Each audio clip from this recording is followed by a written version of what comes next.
Hi, and welcome back to Native Studies. This post is going to be on water. Now, water and shelter, sometimes interchangeable as far as their placement, their priority in the woods. Obviously, if you have been on the desert for several days, water might be a priority. Initially, shelter is going to be a priority because if you have shelter, you're going to need less water. You're going to be dehydrating less. So water has become so precious in these days. There is only 1% of water on the planet that is not salt water or part of an iceberg, and most of that is toxic.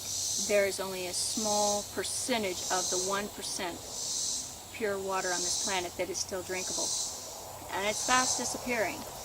Water is something that should be highly revered, and so many people in our culture don't even consider it. Water is what you flush your toilet with. Water is what you wash your clothes in. Water is what you wash your hands in. And very few people even consider water as a drinkable object anymore. Coke is for drinking and coffee is for drinking. But with water becoming more and more polluted, one of the things that is important to know is how to purify it.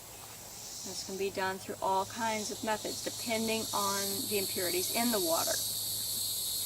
Things like Giardia and Cryptosporidium, they are little bacterials in the water that are very minute, hard to filter out with a primitive filter.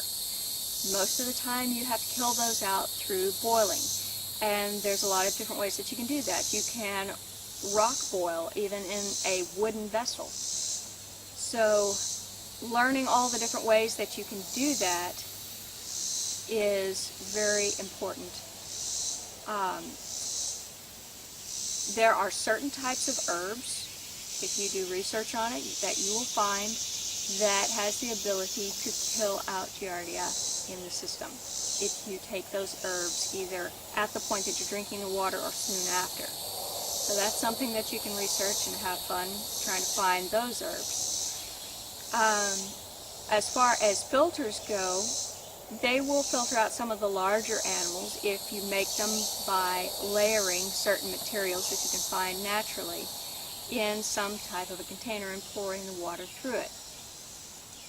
Then the certain types of chemicals can actually be filtered out if the water is splashed through a deep enough reservoir of clay, even things like radiation.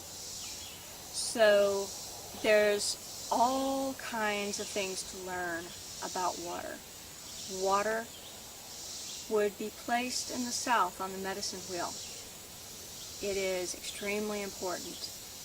You can only go about 3 days or so without water, and at 2% dehydration you lose 20% brain capacity as far as your ability to think and rationalize and make good decisions. At 3% you start to feel thirsty. So that will give you an idea of how this can creep up on you.